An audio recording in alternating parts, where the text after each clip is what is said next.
안녕하세요. 미래를 설계하라 경제잡학사전 진행의 노무아입니다. 오늘은 조금 아쉽지만 특집 방송으로 준비를 해봤는데요. 아쉬운 만큼 알찬 기업의 내용, 그리고 중요한 이슈를 담은 모이슈, 그리고 증권 정보를 전달해드리는 투자 리포트까지 같이 담아봤습니다.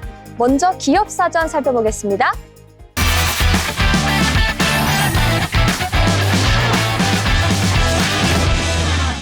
좋은 기름이니까 S-오일.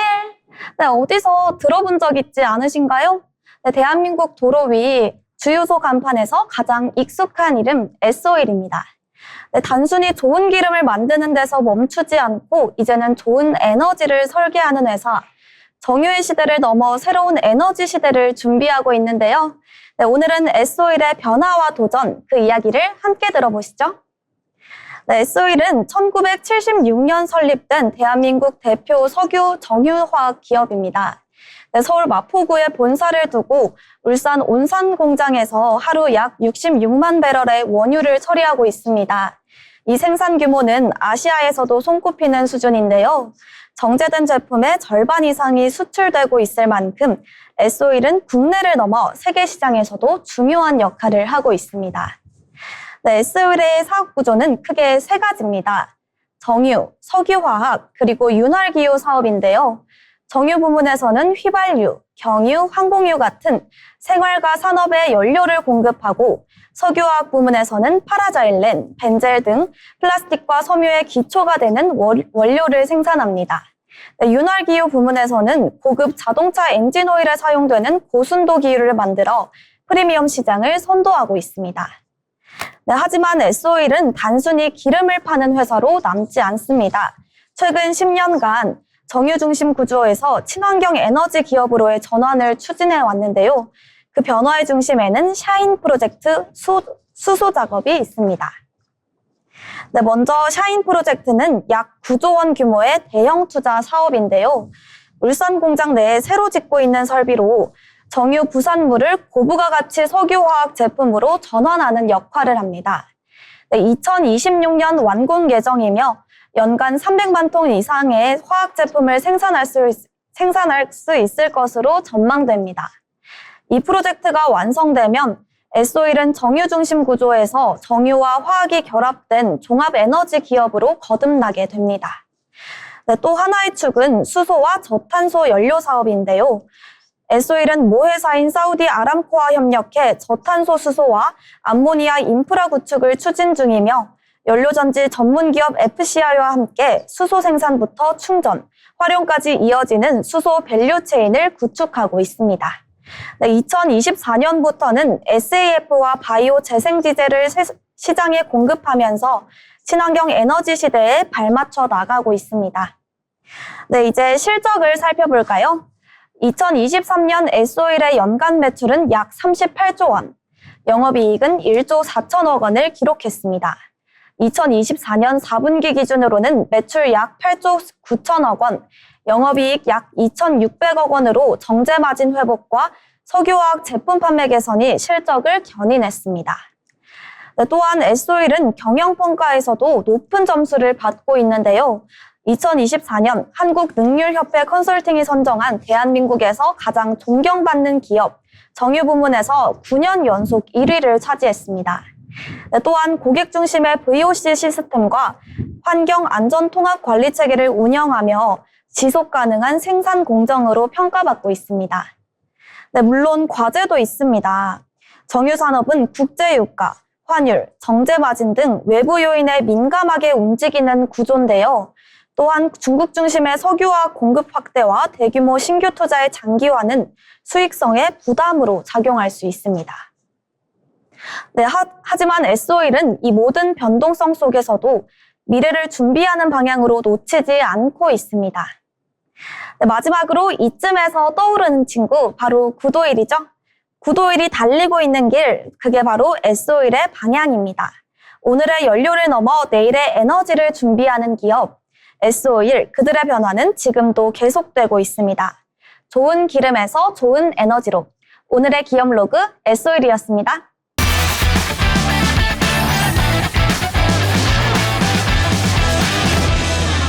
하루에 최근의 이슈를 알아보는 모 이슈 코너입니다.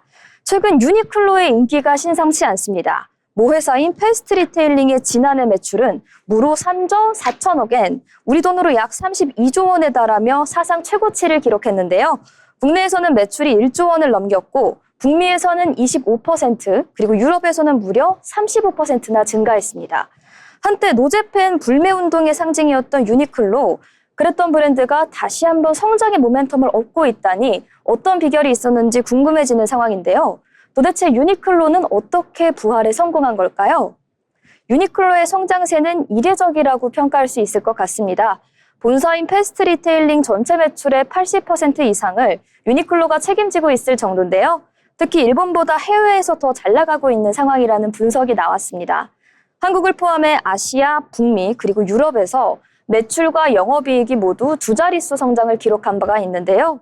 국내만 봐도 2019년 불매운동으로 점포를 줄이던 시절과는 다르게 지금은 주요 상권마다 다시 대형 플래그십 스토어를 확장하고 있다고 합니다. 말 그대로 유니클로의 제2의 전성기가 찾아온 것이다, 이렇게 볼 수 있을 것 같은데요. 먼저 유니클로의 첫 번째 무기부터 알아보도록 하겠습니다.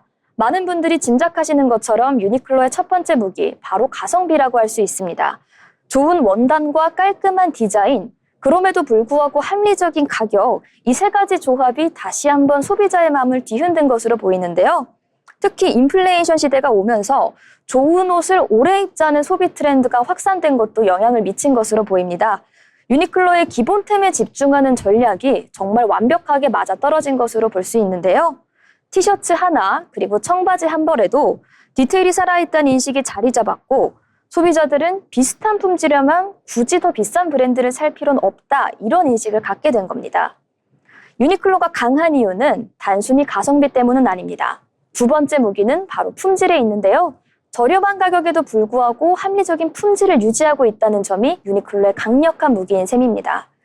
그 배경에는 바로 타쿠미 팀이라고 불리는 기술진이 있습니다.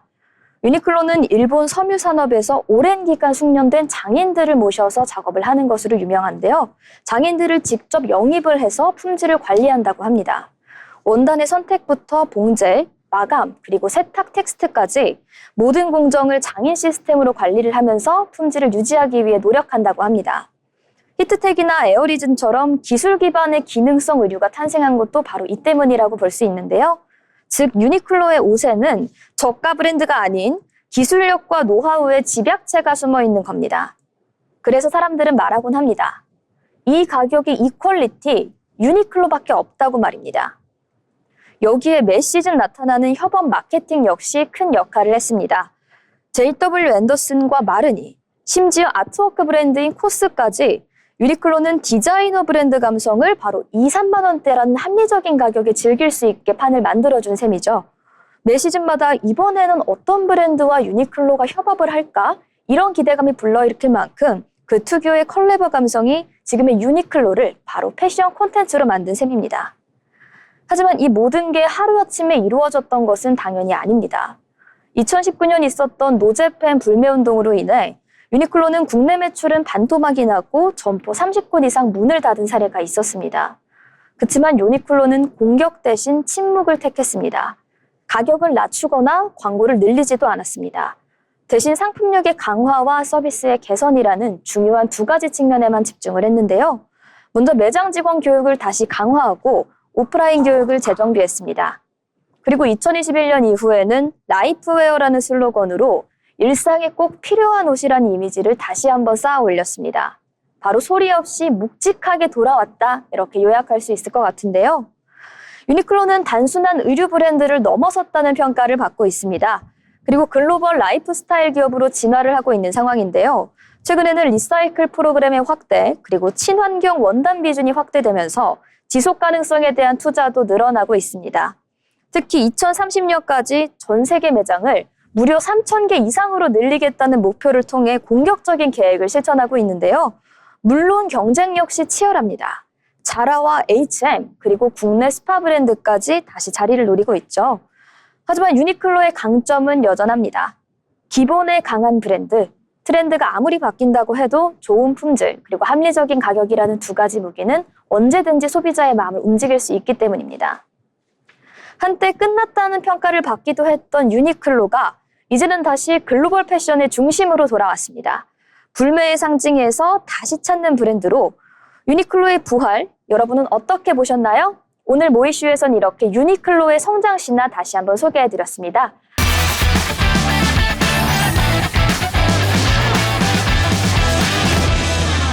네, 기업에 대한 내용은 이렇게 단순한 수치로 볼 때보다 기업이 가지고 있는 배경을 같이 이해하면 훨씬 더 알차고 재밌는 것 같습니다. 이렇게 오늘의 기업 사전 살펴봤고요. 다음은 이슈의 흐름을 짚어드리는 모이슈 준비해봤습니다.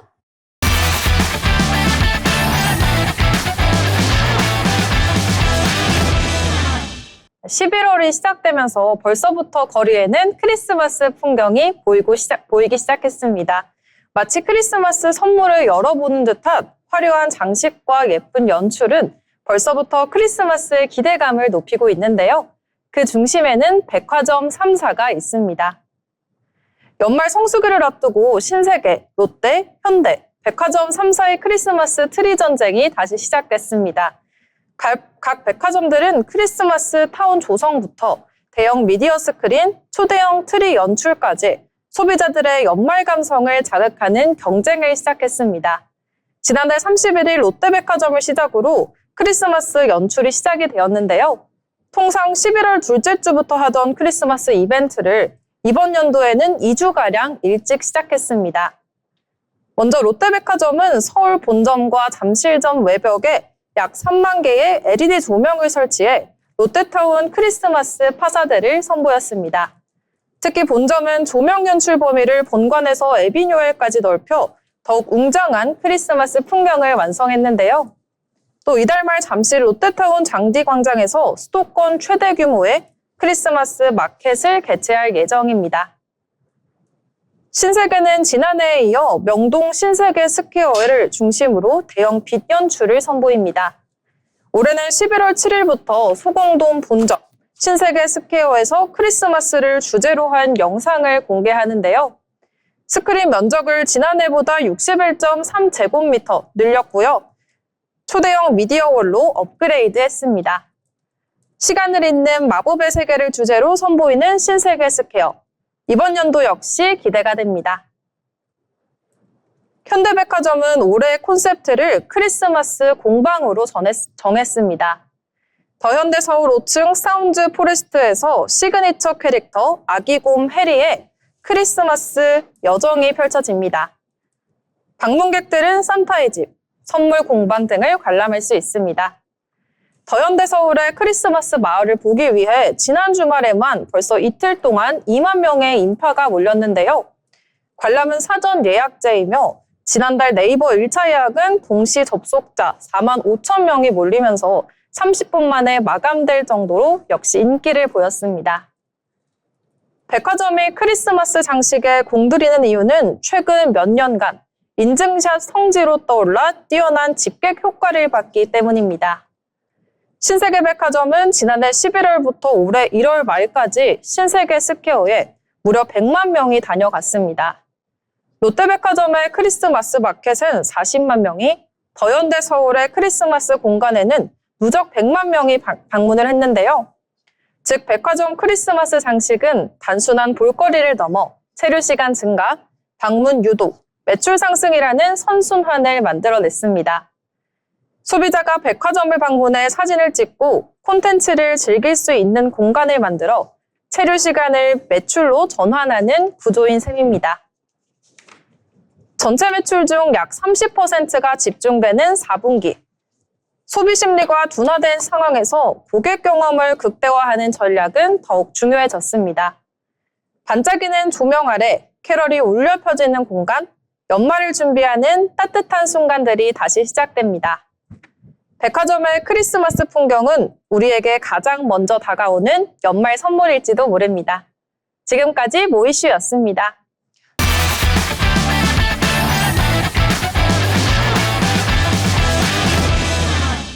오늘의 모이슈 주제는 히토류입니다. 스마트폰, 전기차, 반도체, 군수장비 등 첨단 산업의 핵심 소재가 다시 국제 무대 중심에 놓였는데요. 그 중심에는 바로 미중 간 관세 완화 논의가 있습니다. 작은 금속 하나가 국가 전략과 산업 경쟁력에 미치는 영향, 오늘 자세히 살펴보겠습니다. 먼저 핵심 흐름부터 살펴보겠습니다. 지난 2025년 10월 30일, 한국 부산에서 미중 정상회담이 있었습니다. 이 자리에서 양국은 무역과 자연 분야에서 큰 틀의 합의를 이뤘다고 발표했는데요. 구체적으로는 미국이 중국산 수입품에 부과해온 보관세율을 낮추기로 했고, 중국은 히토류와 관련 자원 수출 통제 조치의 시행을 일시 보류하기로 합의했습니다. 미국 측 발표에 따르면 관세율이 기존 평균보다 약 10%포인트 낮아진 47% 수준까지 인하될 가능성이 있다고 합니다. 이번 합의가 가지는 의미는 복합적입니다. 우선 중국이 세계 히토류 시장에서 차지하는 비중이 상당한데요. 일부 히토류 원재와 관련 소재는 중국이 전체 시장의 70% 이상을 차지한다는 통계도 있습니다. 따라서 중국의 수출 제한 조치가 세계 공급망에 미치는 영향은 결코 작지 않습니다. 이번 합의는 그러한 리스크를 완화하는 신호로 해석됩니다. 다음으로 미국 산업 측면입니다. 첨단 산업군 전기차, 반도체, 항공우주가 히토류에 크게 의존해 왔는데요. 만약 원료 공급이 막히거나 관세가 높아진다면 원가 상승과 생산 지연 등 실질적인 충격이 발생할 수 있습니다.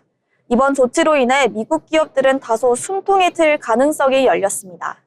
한국 역시 예외가 아닌데요. 한국 기업들은 히토류 수입에 있어 중국 의존도가 높습니다. 따라서 이번 미중 협의는 한국 산업계에도 직접적인 관련이 있습니다. 공급 안정성이 개선될 수 있다는 기대감이 있지만 반대로 의존 구조도가 바뀌지 않으면 또 다른 리스크로 작용할 수 있다는 경고도 나오고 있습니다. 하지만 여기서 짚어봐야 할 과제도 많습니다. 이번 합의가 장기적인 해결책인지 아니면 일시적인 완화 조치인지 아직 명확하지 않기 때문인데요. 실제로 중국 정부가 발표했던 수출 통제 조치 중 일부는 계속 유지될 가능성도 제기되고 있습니다. 또한 관세 인하가 모든 제품군이나 모든 기업에 동일하게 적용되는 것은 아니며 기업별, 소재별로 여전히 허들이 존재합니다. 마지막으로 주목할 점은 이 사안이 단순히 경제 이슈에 머무르지 않는다는 점입니다. 히토류와 같은 핵심 자원은 이제 국가안보와 산업 전략의 한 축으로 자리 잡고 있는데요. 미중 양국 간 경쟁에서 자원과 기술이 얽히면서 공급망 재편, 산업 동맹 강화, 정책적 대응 등이 앞으로 더 중요한 변수가 될 전망입니다. 결론적으로 말씀드리면 자원, 관세, 공급망이라는 키워드가 현재 우리가 사는 세상의 기술과 산업의 중심을 보여주고 있습니다. 이번 미중 협의가 실제 변화로 이루어질지, 그리고 그 변화가 한국을 포함한 글로벌 산업 지형을 어떻게 바꿀지 주목해야 합니다. 네, 오늘의 모이슈 히토류 전해드렸습니다.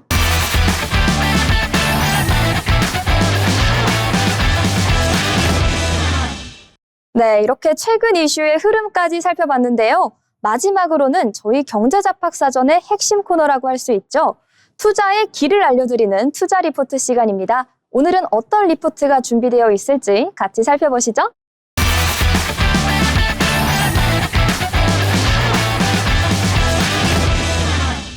오늘 시장의 흐름과 산업을 분석하는 투자 리포트 시간에는요, 한미약품에 대한 리포트를 전해드리려고 합니다. 요즘 그 질문 좀 드려보면 위고비 들어보시죠? 위고비 많이 들어봤죠. 요즘 위고비 맞는 사람 주위에 좀 있잖아요. 이게 비만 치료제로 네. 유명한데도 불구하고 맞습니다. 일반 체중의 사람들도 많이 맞더라고요. 네, 그래서 저도 간혹 혹하곤 하는데요. 자, 다이어트 하면 위고비 이렇게 한 번쯤 떠올려 보셨을 겁니다. 다이어트 효과로 열풍을 불고 있는데, 그런데요, 한미약품에서 개발 중인 비만 치료제 에페글레나타이드의 임상 3상이 공개되면서 이제는 위고비 경쟁 상대로의 기대감이 커지고 있습니다. 자, 10월 27일 한미약품은 비만 치료제 에페글레나타이드의 임상 3상 탑라인 데이터를 공개를 했는데요. 투약 40주 시점에서 체중 감소율은 이 전체 환자 분석 FAS 기준 약 9.75%, 마이너스 9.75%, 그리고 FAS 2위 기준으로는 약 마이너스 9.83%라는 결과를 발표를 했습니다. 이 두 분석 간 차이가 약 0.08%에 불과해서 이 에페글레나타이드의 높은 순응도와 우수한 내약성을 간접적으로 입증한 건데요. 실제로 안전성 측면에서 에페글레나타이드는 경쟁 약물 위고비 대비 뚜렷한 강점을 보인 것이 데이터로 확인이 된 겁니다. 또 위고비 같은 경우는 구역이나 구토의 부작용이 있는 상황인데요. 에페글레나타이드의 구역 구토는 위고비 대비 현저히 낮은 수준으로 나타났고, 그런 내용을 지금 화면으로도 확인하실 수 있습니다. 사실 이 제약회사가 어려운 것이 이런 용어들이 어렵기 때문인데요. 저희와 함께 하시면 조금 더 쉽게 이해하실 수 있겠죠.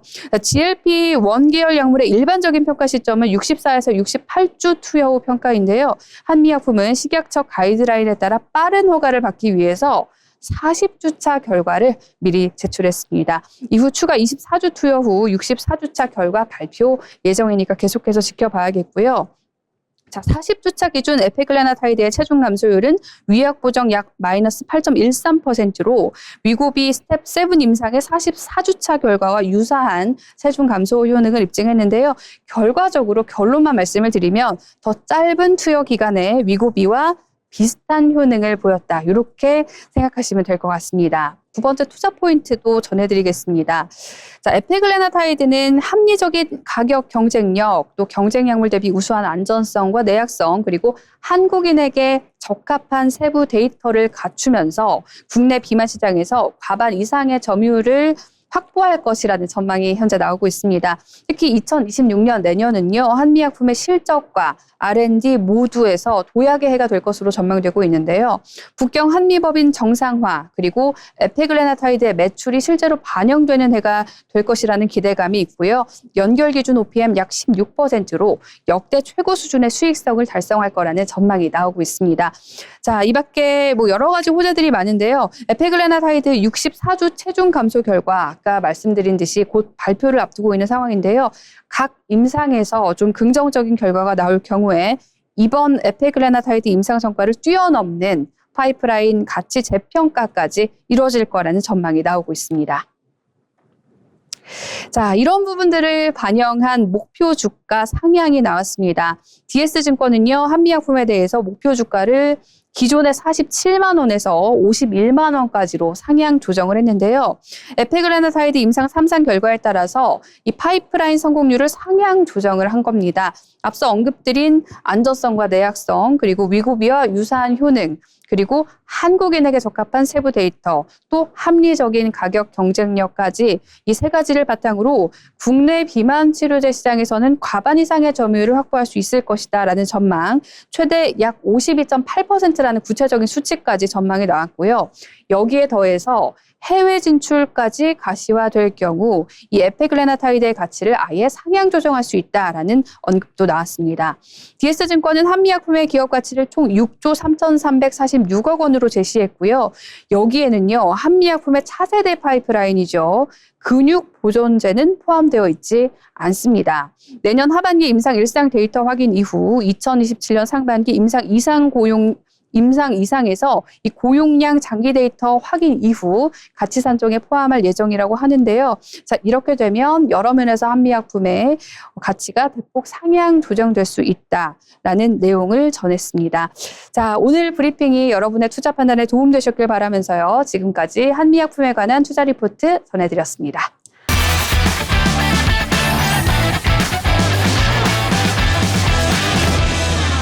복잡한 리포트를 알기 쉽게 풀어드리는 투자 리포트 시간입니다.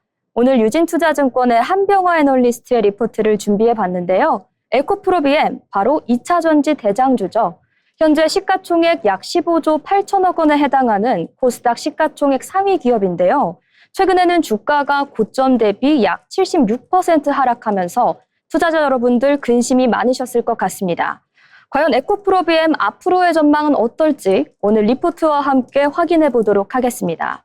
오늘 준비할 리포트에서는 특히 이번에 에코프로비엠이 착수한 헝가리 공장에 대해서 자세하게 다루고 있으니까요. 투자자 여러분들은 참고하셔서 진행하시면 좋을 것 같습니다. 먼저 에코프로비엠이라는 기업에 대해서 간단히 짚고 넘어가도록 하겠습니다. 에코프로 BM은 2016년에 에코프로의 계열사로 설립된 2차 전지 소재 전문 기업인데요. 현재 코스닥 시가총액 상위권에 위치해 있고 시가총액은 앞서 설명드린 것처럼 15조 8천억 원가량 해당합니다. 회사의 주요 사업 영역은 요즘 굉장히 핫한 키워드죠. 바로 2차 전지입니다. 리튬이온 배터리의 핵심 조제인 양극재를 제조하고 있는데요. 특히 하이니켈 양극재 분야에서 특허를 보유하고 있습니다. 이 기술은 국가 핵심 기술로 지정된 CSG 기술인데 이렇게 생산된 양극재는 배터리와 ESS, 즉 에너지 저장 장치 시장에 공급되고 있습니다. 글로벌 시장에서의 경쟁력도 상당합니다. 에코프로 BM은 글로벌 하이니켈 양극재 분야의 선도 기업으로 자리를 잡고 있고 SK이노베이션을 비롯한 주요 배터리 제조사들을 고객사로 확보하고 있습니다. 특히 원통형 전지 시장에서는 주요 공급자로의 입지를 굉장히 잘 다져가고 있는데요. 지속적으로 해외 생산 기지를 확장해 나가는 중입니다. 에코프로 BM의 핵심 경쟁력은 바로 고성능 배터리 양극재 기술에 있는데 첫 번째로 CSG 기술에 대해 간단히 설명드리도록 하겠습니다.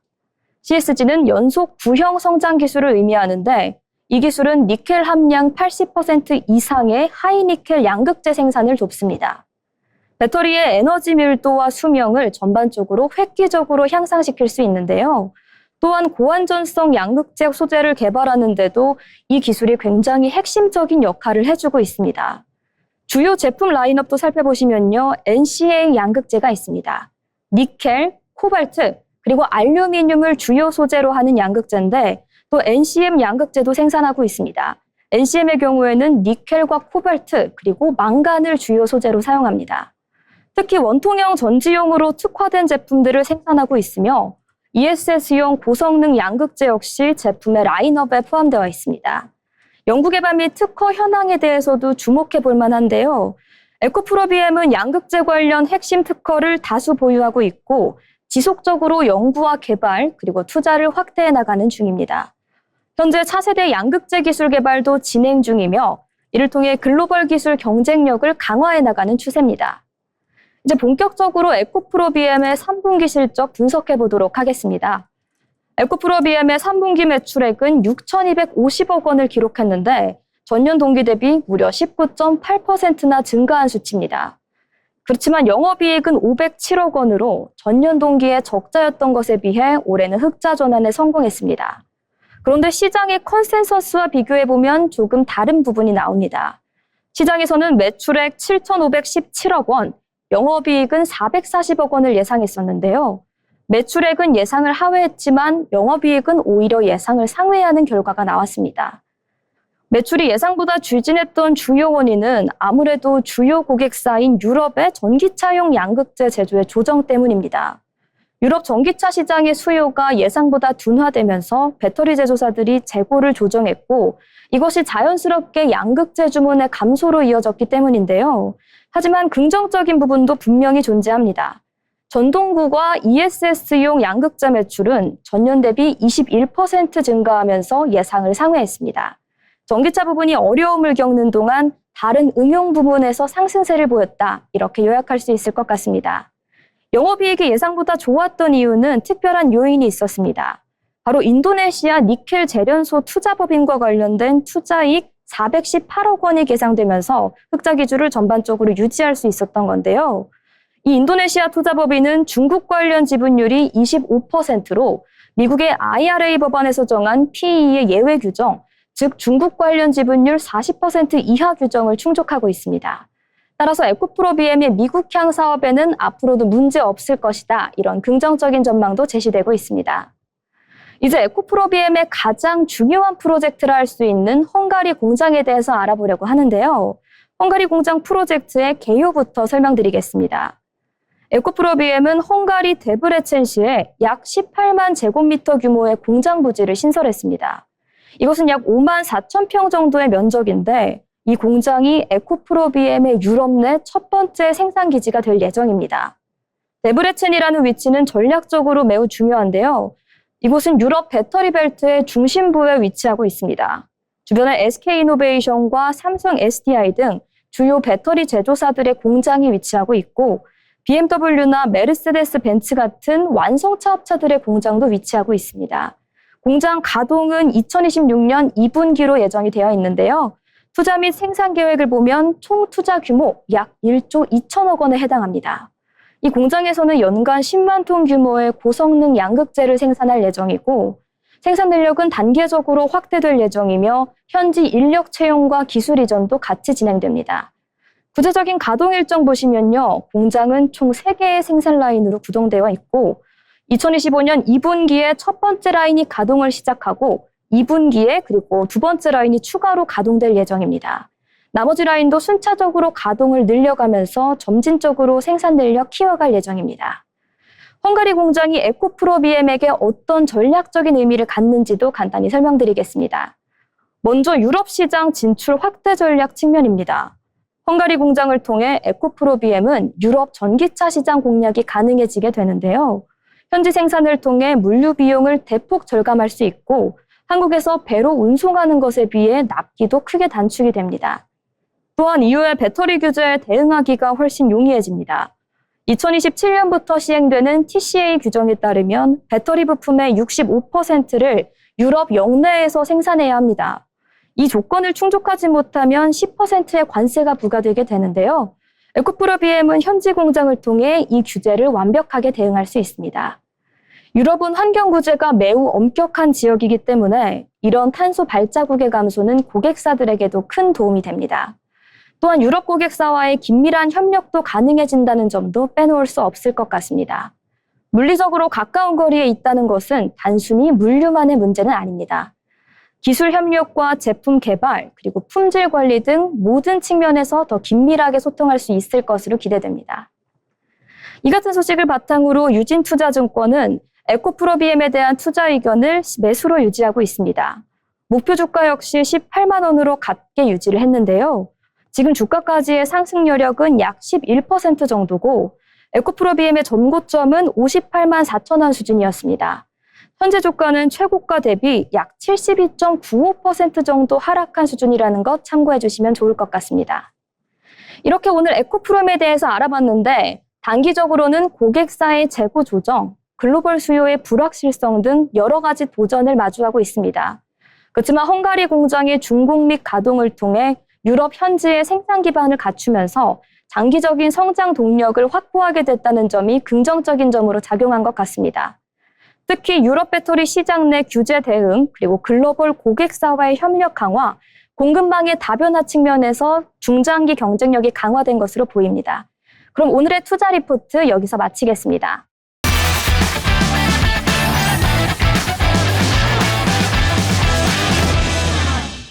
오늘은 다양하게 3개의 기업을 좀 가져와 봤는데요. 3개 기업의 종목 분석에 대해서 리포트 한번 분석해 보겠습니다.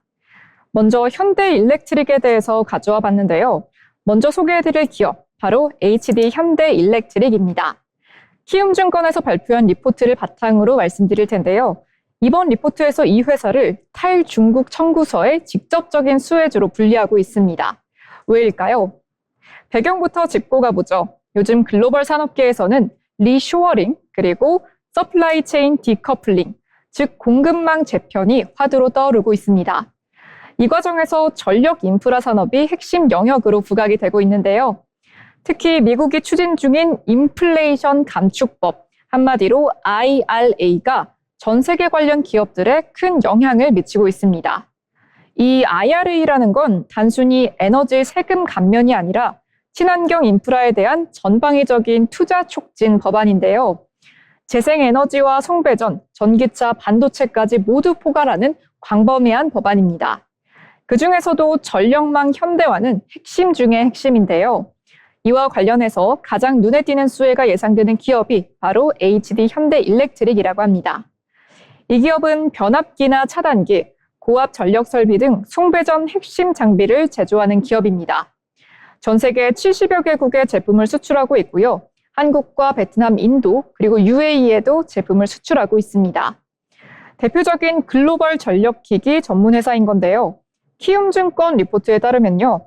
HD 현대일렉트릭은 최근 북미 수주가 급격히 증가하고 있는 상황이라고 합니다. 2022년 대비 2025년에는 북미양 수주가 약 4배 이상 증가할 전망이라고 밝혔습니다. 수주 확대의 원인으로는 다음과 같은 요인들이 꼽히고 있습니다. 미국 내 노후 전력망 교체 수요, 현지 제조 요구에 대응 가능한 한국과 베트남에서의 생산 거점 확보, 마지막으로 중국산 전력기기 견제와 탈중국 공급망 확보 필요성입니다. 특히 미국 에너지부의 자료에 따르면 미국 전역의 25% 이상의 변압기가 1980년 이전에 설치된 노후 장비로 평가되고 있다고 합니다. 전력 손실률과 사고 빈도 증가로 인해 교체가 시급한 상황입니다. 이런 구조적인 수요에 더해서 HD 현대일렉트릭은 고압과 초고압 기술을 보유한 소수의 글로벌 기업 중 하나다라고 평가받고 있습니다. 쉽게 말해 단가를 올리기 쉬운 프리미엄 제품군을 만들 수 있는 기업이라는 이야기입니다. 여기서 주목할 부분 바로 가격 전가력입니다. 보통 장비 업체들은 원자재 가격이 오르면 수익성이 떨어지기 쉬운데요.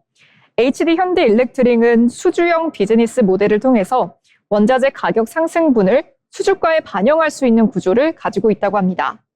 실제로 철강이나 구리, 알루미늄 가격이 변동되었을 때 실적이 크게 흔들리지 않았던 점도 이 때문이라고 합니다. 그리고 또 하나 중요한 건 생산 지역의 다변화입니다. 단순히 수출만 하는 회사가 아니라 글로벌 생산 기지를 활용해서 현지 조달도 가능해졌기 때문입니다. 베트남 기지는 유럽과 아시아 시장을, 인도 기지는 중동과 아프리카를, 그리고 한국 본사는 고부가 프로젝트를 주로 담당하고 있다고 합니다. 미국에 바로 공장이 있진 않지만 FTA 연계 원산지 혜택과 고신뢰 수출 실적 등을 기반으로 미국 전력사들의 수요가 높다는 점도 눈여겨봐야만 하겠습니다. 실적 측면에서도 무시할 수 없는 성장세를 보이고 있는데요. 2024년 매출 추정치는 약 3조 8천억 원, 영업이익은 약 3,200억 원 내외, 영업이익률은 8.7%로 업계 평균 대비 2% 이상 높은 수준입니다. 키움증권은 이 회사의 목표 주가를 상향 조정하며 미국향 수준은 2026년까지도 매년 2자릿수 성장세가 유지될 것으로 내다봤습니다. 또한 중장기적으로는 에너지 저장 장치, HVDC, 고전압 진류 송전 시장 진출 가능성도 열려 있다고 평가했습니다. 마지막으로 한 가지 더 말씀드리자면 이 회사는 단기적인 테마에만 올라탄 것이 아니라 구조적으로 글로벌 인프라 흐름과 궤를 같이 하는 기업이라고 할 수 있겠습니다. 미국은 물론이고 사우디, UAE, 베트남, 인도 등 각 지역별 맞춤 전략을 수행 중이고요. 경쟁사 대비 기술력과 납기 안정성 면에서 국가정책 수혜라든지 경쟁력 동시 보유라는 강점을 가진 종목입니다. 다음 기업 소개드리겠습니다. 다음 기업은 바로 농심입니다.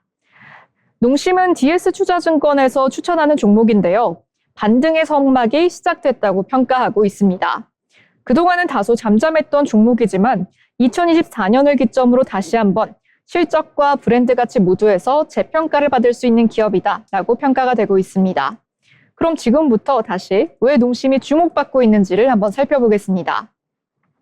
우선 농심은 라면이나 스낵, 음료 등을 만드는 대한민국 대표 식품 기업입니다. 특히 라면 시장에서는 국내 점유율 1위를 꾸준히 유지하고 있고요. 신라면이나 짜파게티, 너구리 같은 브랜드는 국내를 넘어서 전 세계적으로 통용되는 K푸드의 아이콘으로 자리 잡고 있습니다. 하지만 작년까지의 실적은 조금 아쉬웠습니다. 글로벌 물류비 상승, 원재료 가격 급등, 그리고 미국 법인의 이익률 하락 등으로 인해 2022년에서 2023년 실적은 정체되는 흐름이었는데요. 그런데 2024년 들어서 분위기가 바뀌고 있다고 합니다. 가장 먼저 눈에 띈 건 가격 정책 변화입니다. 농심은 작년 하반기부터 국내외 제품 가격을 선별적으로 인상하기 시작했는데요. 이게 효과를 보기 시작한 겁니다. DS투자증권에 따르면 2024년 3분기 농심의 연결 매출은 8,698억 원, 영업이익은 451억 원으로 시장 기대치에 부합하는 실적을 냈습니다. 여기서 더 인상적인 건 수익성 회복세입니다. 3분기 기준 영업이익률이 5.1%로 회복이 됐는데요. 전년 동기 대비 무려 1.6%포인트 상승한 수치입니다. 이익률 개설은 국내뿐만 아니라 해외 부문에서도 서서히 나타나고 있는 부분입니다. 특히 일본과 중국, 호주 등에서는 판매량 증가가 확인이 됐고요. 비용 구조도 안정화되고 있다고 합니다. 다만 미국 시장에서는 아직 반등이 완전히 반영되지는 않았다고 합니다. 미국 법인은 상반기 가격 인상으로 인해 일시적으로 판매량이 둔화된 모습을 보였는데요. 4분기부터는 이 인상분이 전부 실적에 반영되기 시작하면서 매출과 이익 모두 기대가 된다고 합니다. 농심이 주목받는 이유는 생산 역량 강화입니다. 연말부터 녹산 수출 전용 공장이 본격 가동되는데요. 이 공장은 연간 4만 톤 이상 생산 가능한 글로벌 수출 전진 기지로 기존보다 훨씬 효과적으로 글로벌 수요에 대응할 수 있게 됩니다.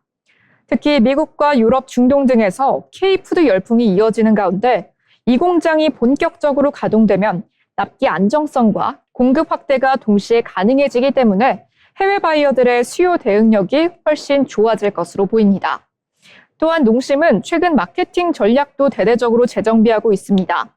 BTS와의 협업, SNS 바이럴, 유튜브 숏폼 콘텐츠 등 MZ세대 대상의 브랜드 리뉴얼 전략이 효과를 보이고 있다는 분석입니다. 게다가 농심은 라면 이외에도 스낵과 음료, 시리얼 등으로 제품 포트폴리오를 다변화하고 있고요. 최근에는 미국에서 켈로그가 일부 철수를 하게 되면서 시리얼 OEM 공급 파트너로 부상할 가능성까지 제기되고 있습니다. 지금까지 농심을 한번 살펴봤는데요. 목표 주가는 54만 원, 현재 주가 대비 상승 여력은 충분하다는 평가를 받고 있습니다. 다음 기업은 스튜디오 드래곤을 소개해드리려고 하는데요. 스튜디오 드래곤, 요즘처럼 글로벌 콘텐츠 시장이 급변하는 시기에 가장 주목해야 할 미디어 기업으로 주목받고 있습니다. 작품과 수익성, 그리고 글로벌화까지 3마리 토끼를 잡을 수 있는 구조적인 성장주라는 평가인데요. 그러면 왜 스튜디오 드래곤이 지금 이 시점에 다시 주목을 받게 되는 건가요? 한번 이야기를 풀어보겠습니다. 스튜디오 드래곤은 CJ ENM의 콘텐츠 제작자 회사로 국내 드라마나 웹툰 기반 시리즈, 그리고 글로벌 오리지널 콘텐츠까지 연간 약 30개 이상의 프로젝트를 기획하고 제작하고 있습니다. 특히 히트작이었던 도깨비와 미스터 선샤인, 사랑의 불시착 등 대중적으로 잘 알려진 인기작 대부분이 이 회사의 작품이죠. 올해 역시 굵직한 성과가 많았습니다. 포크네 셰프나 눈물의 여왕 등 국내에서 시청률 20%에 가까운 대형 흥행작을 배출을 했고요. 일본에서는 내 남편과 결혼해줘가 아마존 프라임에서 전체 1위를 기록하는 등 글로벌 인지도도 빠르게 확장되고 있습니다. 이처럼 작품성이 입증되면서 OTT 플랫폼들과의 전략적 파트너십도 강화가 되고 있는데요. 대신증권 리포트에 따르면 스튜디오 드래곤은 넷플릭스, 디즈니 플러스, 아마존 프라임, 스카이댄스 등 글로벌 빅4 OTT와 각각 장기 제작 계약 또는 공동 기획 프로젝트를 운영 중입니다. 특히 미국 파트너인 스카이댄스와는 약 20편 이상의 공동 프로젝트를 추진 중인데요. 이미 일부 시나리오가 제작과 파일럿 촬영 단계에 진입을 했으며 최소 올해 1편에서 2편의 정식 오더가 나올 가능성도 있다고 합니다. 이는 단순한 콘텐츠 제작이 아니라 글로벌 OTT에 대한 지분 기반 수익 또는 IP 장기 수익 구조로 확보로 연결될 수 있다는 점에서 그 의미가 굉장히 크겠습니다. 또한 일본과 동남아 등 비한류 국가 중심의 콘텐츠 기획도 본격화하고 있는데요.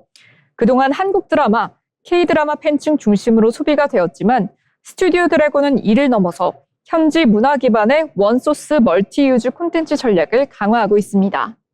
그러면 수익성은 어떨까요? 올해 실적 기준으로 매출은 약 6,500억 원, 영업이익은 700억 원 내외, 영업이익률은 약 10%에 도달할 것으로 전망이 된다고 합니다. 그리고 배당 정책과 관련해서도 현재는 무배당이지만 2025년 이후 일정 비율의 현금 배당 도입 가능성이 IR과 리포트에서 함께 언급이 되고 있습니다.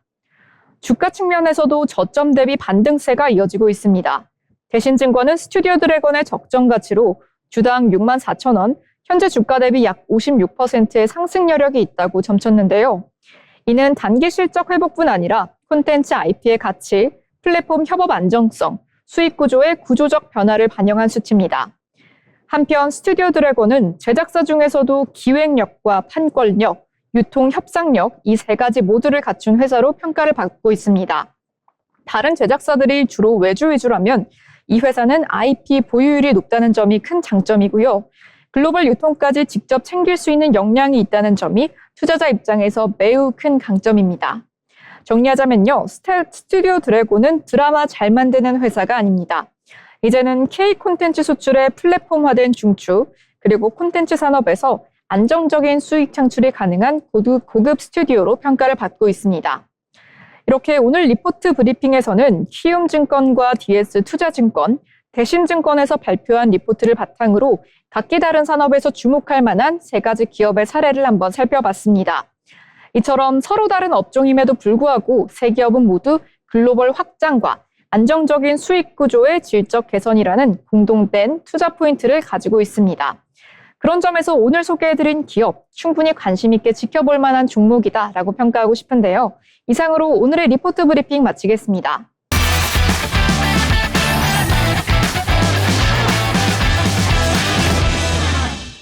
네, 이렇게 오늘의 마지막 투자 리포트까지 살펴봤는데요. 여러분 어떻게 보셨을까요? 평소와는 다른 방식으로 진행이 됐지만 그만큼 더 알차고 핵심적인 내용을 뽑아보려고 저희가 노력을 했는데요. 저희 경제잡박사전과 함께 하시면서 언제나 현명한 투자 포트폴리오 구성하시면 저희도 너무 기쁠 것 같습니다. 저희가 오늘 준비한 내용은 여기까지입니다. 저희는 조금 더 알찬 내용으로 돌아오겠습니다. 시청해주신 여러분 고맙습니다.